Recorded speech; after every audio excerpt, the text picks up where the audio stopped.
Hola chicos, ¿qué tal? Buenas tardes.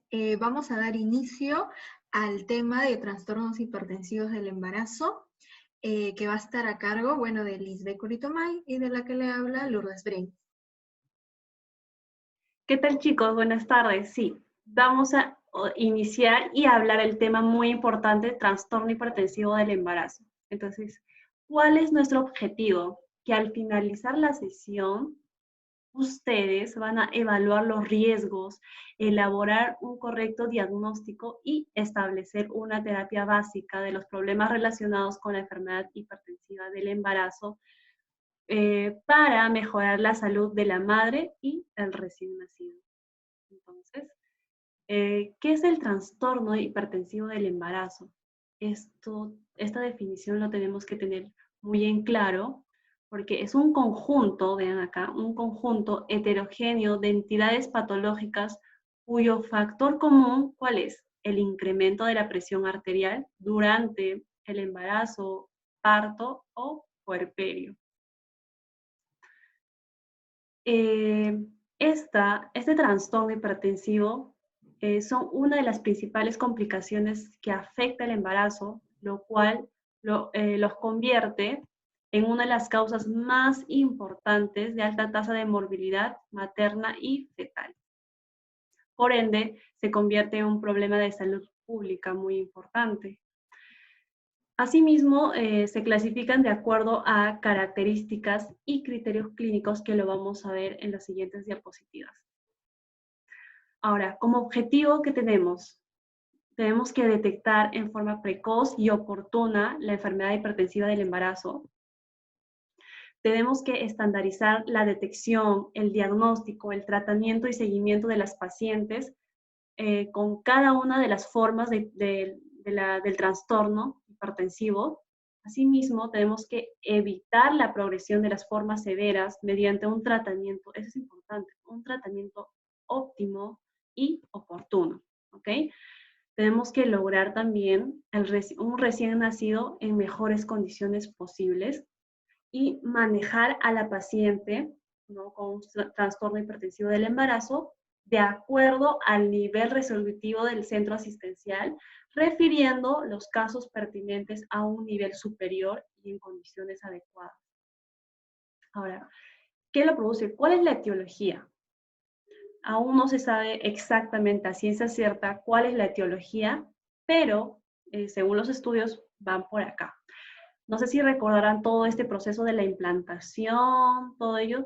Una vez que se dé todo este proceso, se dé de manera exitosa, pues ya no hay un factor de riesgo importante para que se produzca un trastorno hipertensivo. Entonces, tiene que producirse una eclosión, una posición, una adhesión, una invasión del trofoblasto de manera exitosa para que a futuro no tenga un factor de riesgo o no tenga una preeclampsia o un trastorno hipertensivo.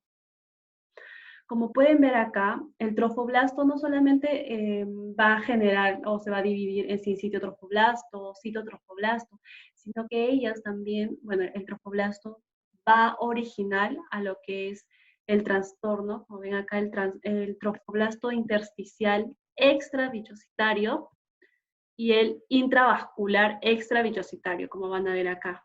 El extra, que está acá, y el intra, que está acá. ¿Ven? Y esto lo menciono porque es muy importante. Como ven acá, va a ser partícipe de lo que es las oleadas, lo que mencionan sobre la etiología de la oleada. ¿Qué significa? Que vean este embarazo inicial. La arteria espiralada va a estar entre el adhesivo basal y el miometrio. Va a tratar de penetrar, va a tratar de entrar al miometrio en lo más profundo para que se pueda dilatar y pues disminuir la resistencia, va a haber un mayor flujo. Pero, ¿qué pasa si las arterias, en este caso, no se degenera lo que es la túnica media o el músculo, no se degenera, no va a poder vasodilatarse, no va a poder extender y por tanto no va a poder implantarse o invadir el miometrio a profundidad y no va a poder llegar, como ven acá, a esta vasodilatación que digamos que sería lo normal, ¿no? Y mi paciente no tendría una preeclampsia o un trastorno hipertensivo. Si no, se va a quedar así. Ven así este diámetro pequeño con una alta resistencia. Por tanto, si hay una alta resistencia, va a haber menor flujo. Y si hay menor flujo, de hecho que va esto a afectarle al feto. ¿Qué va a pasar? Va a haber una etapa 1, placentación deficiente, como les mencioné sobre las oleadas.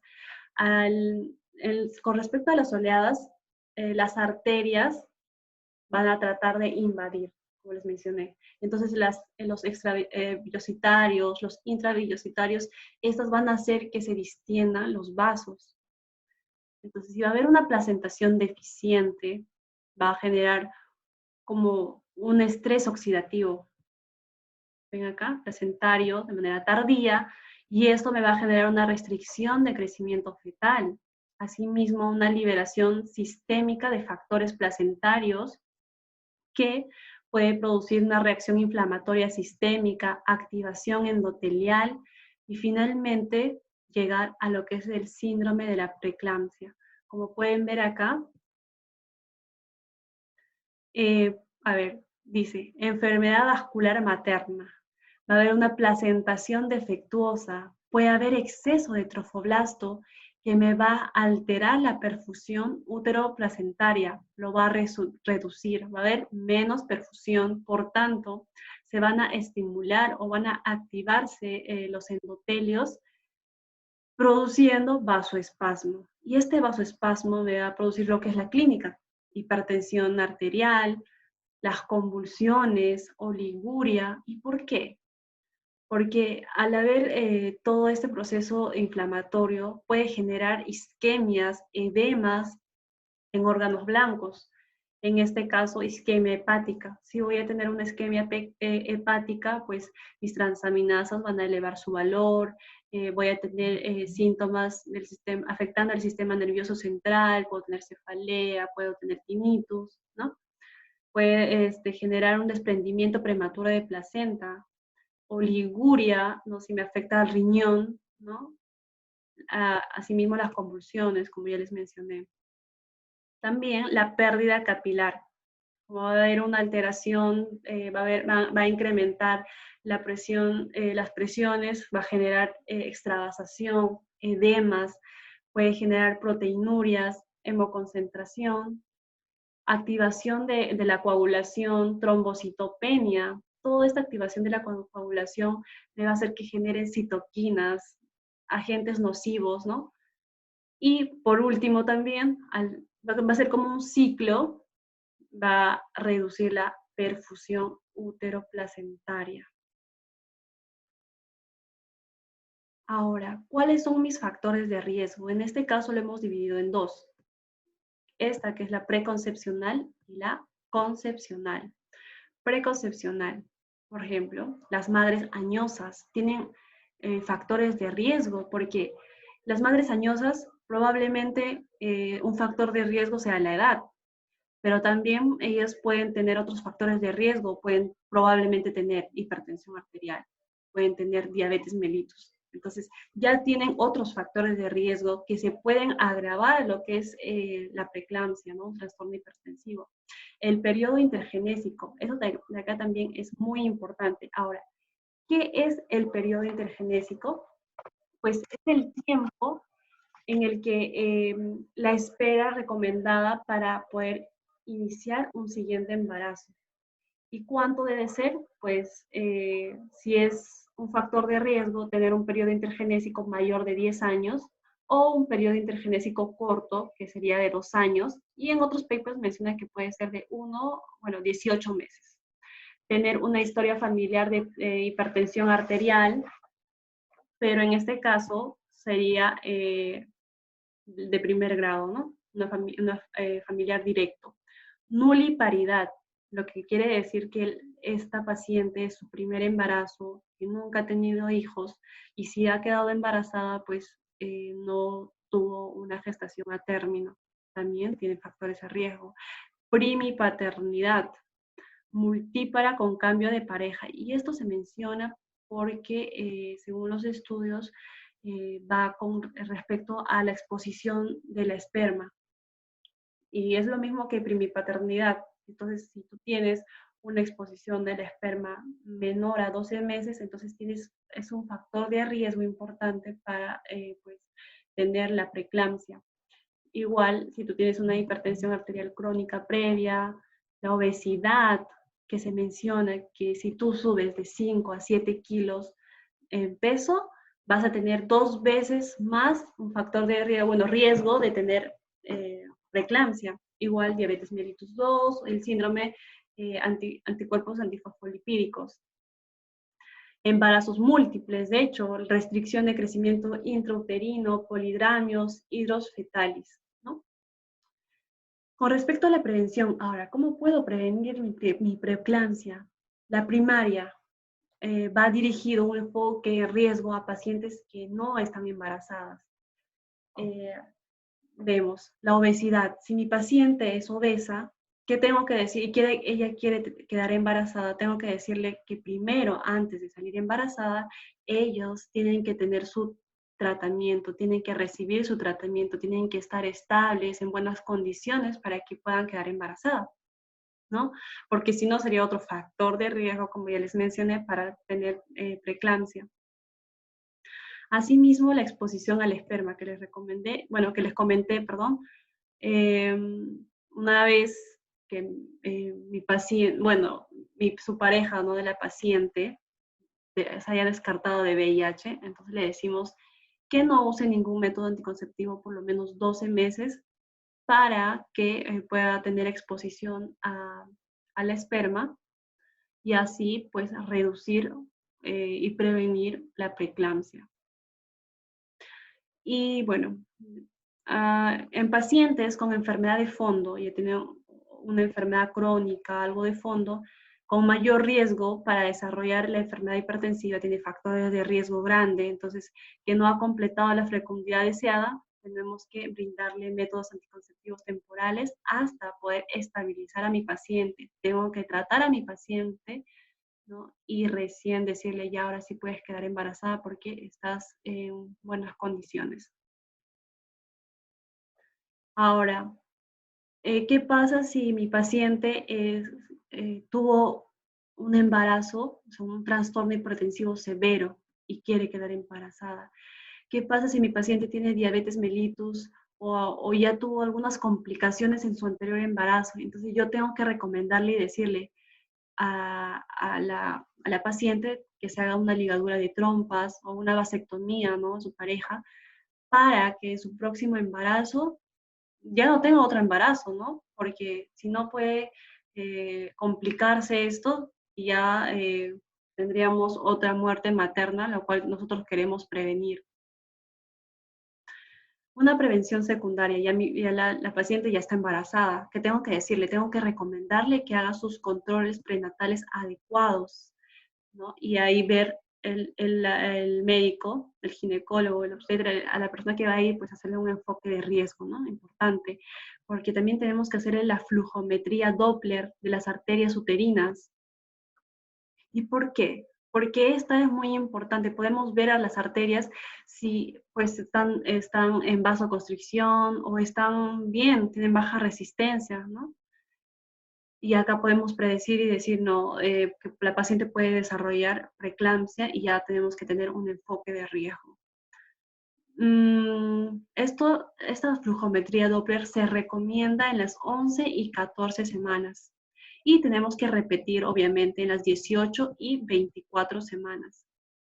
Como ya les mencioné, predice formas severas de lo que es el trastorno hipertensivo del embarazo en pacientes con riesgo.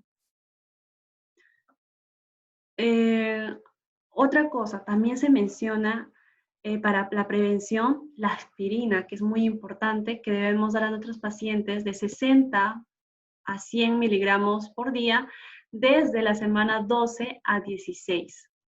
Y eso tenemos que continuar hasta las 34 semanas y se le debe administrar en las noches. Mencionan que usar la aspirina reduce notablemente el riesgo de tener preeclampsia. Igual con el carbonato de calcio. Tenemos que darle 2 gramos diarios desde el segundo trimestre en pacientes con baja ingesta de calcio. Solo en pacientes que tienen baja ingesta de calcio. Ahora, clasificación. ¿Cómo los vamos a clasificar y cómo los vamos a diagnosticar? Como ya les mencioné, hay preeclampsia, hay trastorno hipertensivo del embarazo, el transitorio, o tiene una hipertensión crónica y también tiene preeclampsia. ¿Cómo lo llamo? ¿Cómo lo diagnostico? ¿Cómo lo clasifico? Vamos a ver acá. Primero, para hacer el criterio diagnóstico, vamos a ver en dos partes. Este, que sería la primera, y este, que sería la segunda. Debe haber un incremento de la presión arterial sistólica mayor de 30 miligramos de mercurio, o tienen que recordar esto, o un incremento de la presión arterial diastólica más de 15, ¿ya? Entonces, imagínense que yo estoy embarazada y mi presión normal era 90-60, ¿ok? 90-60, siempre tenía 90-60. Y que yo no asistía a mis controles prenatales y la primera vez que me hicieron, pues yo tuve, a ver, 120, a ver, vamos a poner 120 sobre 75, vamos a poner acá, o sobre 80. Uy. Ya, bueno. Entonces, si tú como externo me mides y dices, a ver, la embarazada, ¿cuánto tiene de presión arterial? Ah, tiene 120 sobre 75. Ah, bueno, está normal. Entonces tú dices, ah, bueno, está normal. Entonces tú puedes dejar de pasar este criterio diagnóstico, que es muy importante, porque mi basal normalmente era 90 sobre 60 y aquí ya lo vemos incrementado. ¿Ven? Es muy importante esto. Ahora, no necesariamente tienen que aumentar los dos, ¿no? Puede ser solamente este que sea 120 y este que esté en su valor normal, que sea 60, ¿no? Ahora, la presión, también otro criterio diagnóstico, la presión arterial, si tú ves que tu paciente tiene 140 sobre 90, tienes que volverle a tomar en unas 4 horas o en unas 6 horas para diagnosticar, para que sea un criterio diagnóstico de preeclampsia. O, son dos, que sería solamente una toma. Si mi paciente viene con 160 sobre 110, ah, no, ya este es un criterio diagnóstico de preeclampsia, un trastorno hipertensivo del embarazo. Y eso ya no es necesario que yo le tome de acá de 6 horas, de 4 horas, sino ya solamente es una toma aislada. Ahora, ¿cómo los clasificamos? Existen varias clasificaciones a nivel internacional para los trastornos hipertensivos durante el embarazo. Por ejemplo, les mencioné hipertensión gestacional o la transitoria. Ahí como menciona su nombre, es transitoria. Esta hipertensión arterial me va a aparecer después de las 20 semanas de gestación, pero no va a tener proteinuria, ¿ok? No va a tener proteinuria. Y hay algo que tienen que diferenciar, porque esta no va a retornar a la normalidad, bueno, va a retornar a la normalidad después de 12 semanas postparto, ¿ok? ¿Por qué les menciono esto? Porque puede haber pacientes, no creo ahora en estas épocas, pero que no asistan a sus controles prenatales. Entonces, probablemente ya haya tenido una hipertensión crónica. O sea, ¿qué quiere decir? Que tenga una hipertensión preexistente al embarazo o diagnosticada antes de la semana 20. O sea, ya tenía ya la hipertensión arterial y pues que esta, para diferenciarlo de si es una transitoria o es una crónica, voy a ver a mi paciente después del posparto, 12 semanas o 6 semanas después del posparto, veo a mi paciente y digo, y si se pasó o sea, ya la presión arterial no está elevada, entonces menciono, oh, no, sí, es una presión solamente transitoria, la gestacional. Pero si persiste las 6 semanas, las 12 semanas, ahí lo tenemos que clasificar como hipertensión crónica. ¿Ok? Ahora, la preeclampsia. ¿Qué es la preeclampsia? Es la hipertensión gestacional asociada a proteinuria. ¿Ok? Superior a 300 miligramos o 0,3 gramos en 24 horas. Y hay algo que tienen que recordar muy bien, que la ACOG, ¿ya? ha eliminado lo que es la proteinuria, ¿ya? ¿Por qué? Porque hay pacientes que pueden tener los criterios diagnósticos ya tengan una afectación del órgano blanco y no tenga proteinuria. Entonces, o pacientes que tengan edema súbito y no tengan proteinuria. Entonces no podemos decir que no es una preeclampsia, ¿no? Entonces, como vemos, es una hipertensión gestacional a partir de las 20 semanas, pero que esta no necesariamente va a estar acompañada de la proteinuria, pero sí puede estar afectado de un órgano blanco, como les mencioné. Si se afecta el hígado, ¿cómo van a estar las transaminasas? Elevadas. Si se afecta la parte, digamos, del sistema nervioso central, ¿cómo va a estar? Pues va a haber una afectación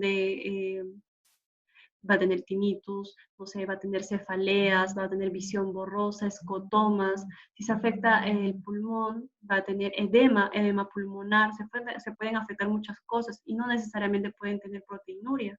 Entonces ahí tenemos que decir si es preeclampsia con signos de severidad, ¿no? Con signos severos. Ahora, ¿qué es la eclampsia? Es una paciente que ya tuvo preeclampsia. O sea, ya estuvo diagnosticada de preeclampsia, pero ahora se le añade, ¿qué cosa? Convulsiones. Ven acá, convulsiones. Y esta no se le puede atribuir a otra causa. ¿Está bien? Tiene convulsiones. Eso sí lo pueden diferenciar muy bien. Y decir, oh, sí, esa paciente tiene eclampsia porque ya está convulsionando. Ahora, ¿qué es una hipertensión crónica? Lo clasificamos como hipertensión crónica con preeclampsia sobreañadida. Como mencioné ahí, sobreañadida. O sea, que la paciente ya tenía una hipertensión arterial crónica de base, ya la tenía, y a partir de la semana 20, pues se complicó con una preeclampsia, teniendo proteinuria, teniendo afectación de los órganos blancos, ¿no? Y ahora yo me pregunto, ¿pero por qué el punto de corte son las 20 semanas de gestación? ¿Por qué no fue 16 semanas? ¿Por qué no fue 30 semanas? ¿Por qué 20? Les comento que es 20 porque ese es el pico máximo donde ocurren los cambios fisiológicos de la madre. ¿Ok? Es por eso que se toma como un punto de corte la semana 20. Bueno, ahora el síndrome de HELP. El síndrome de HELP es una variante de la preeclampsia. ¿Okay? Una variante de la preeclampsia puede aparecer de una manera súbita. ¿Qué quiere decir?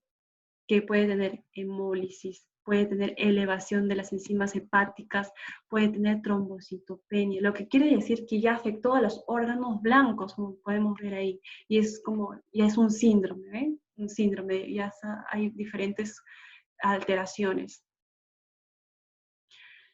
Ahora, una recomendación con respecto a la clínica.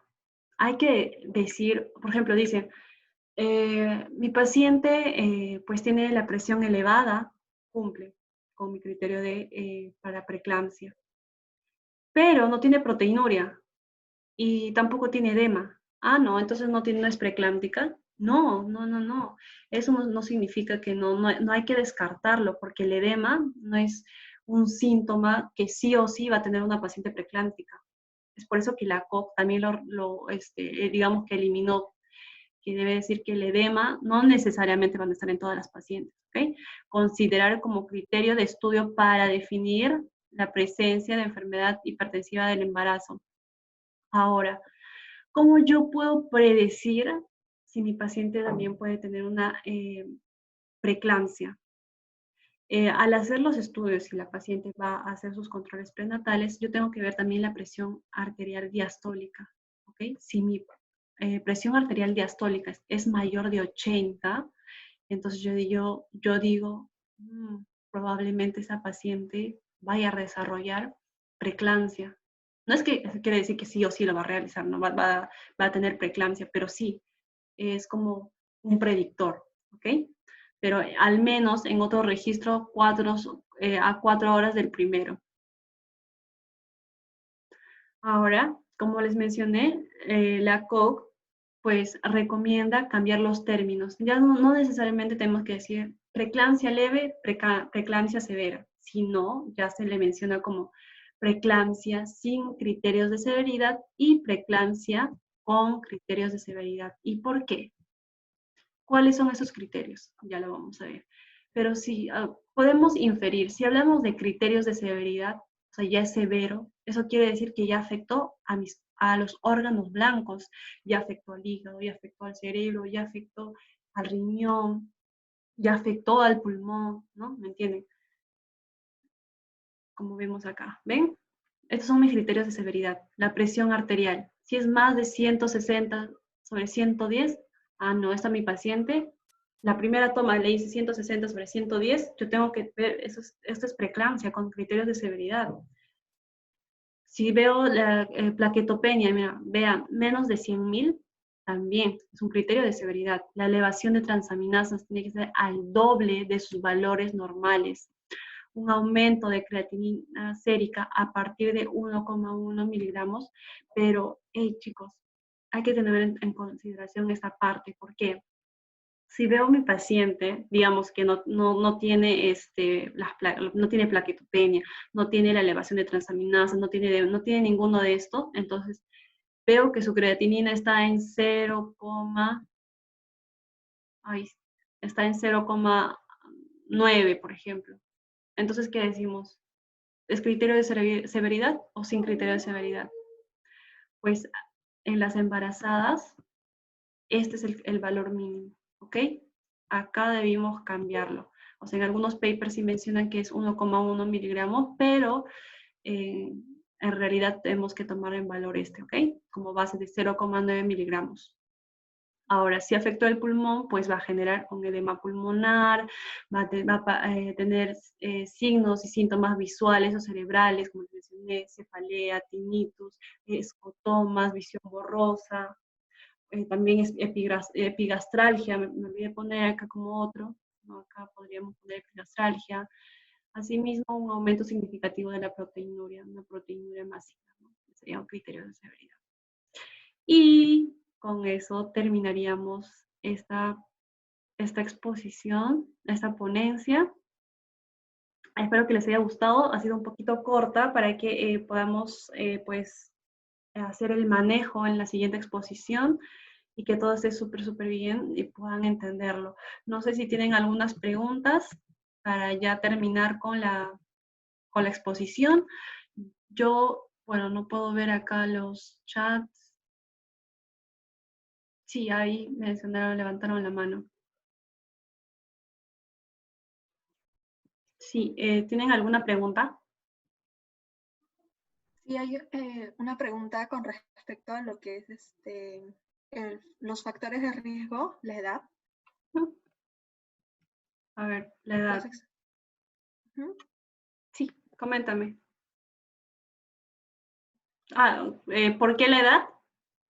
Sí, ¿por qué la edad es? A ver, voy a leer. Sí, ¿por qué menores de 18 años y mayor de 35 años? Ok, primero porque ser una madre añosa, de por sí la edad ya es un factor de riesgo. Porque al tú tener 35 años, o sea, obviamente no quiere decir que todas las mamás que tengan 35 años, más de 35 años, estén embarazadas, vayan a tener preeclampsia, sino que al ser añosa ya no solamente puede tener un factor de riesgo, pueden tener los demás factores de riesgo que ya los mencioné, probablemente sea obesa, probablemente tenga diabetes mellitus, o ya ha sido multípara, ¿no? Entonces ya tiene otros factores de riesgo agregados que me pueden complicar el proceso de la gestación y tener una preeclampsia severa. Es por eso que la edad de ser madre añosa, pues, es un factor de riesgo muy importante. Sí, espero haber respondido a tu pregunta. No sé si hay otra pregunta.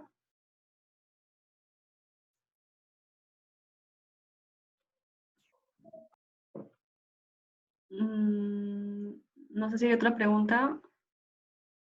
Yo creo que no hay otra pregunta. Entonces, ya vamos a terminar esa parte, la primera parte de esta exposición. Espero que les haya gustado, que me hayan entendido. Es una exposición corta, ¿no? Y espero que haya sido muy entretenida, de verdad. Agradezco mucho que hayan llegado hasta aquí. Y no olviden pues etiquetarnos si van a publicar y todo. De verdad, muchas gracias. Sí, muchas gracias chicos por, participar en la exposición. Muchas gracias chicos, si les gustó compártanlo y ya estaremos subiendo los PPTs, compartiéndolos para todos ustedes. Sí, chicos, muchas gracias. Hasta el próximo video. Gracias chicos.